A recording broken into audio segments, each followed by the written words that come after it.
பாதிமதி நதி போதும் மணி சடைநாதர் அருளிய குமரேசா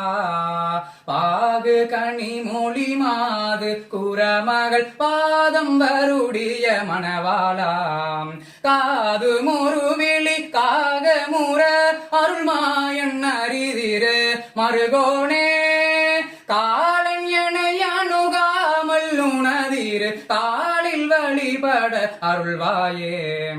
ஆதியனோடு தேவர் சூரர் உலகாலும் வகையுறு சிறை மீளாம் ஆடும் மயிலினில் ஏறி அமரர்கள் சூழ வர வரும் இளையோனே சூதமிக வளர் சோலை மருவு சுவாமி மலைதனில் உறைவோனே சூரன் உடல் அறவாரி சுவரிட வேலை விடவல பெருமாளே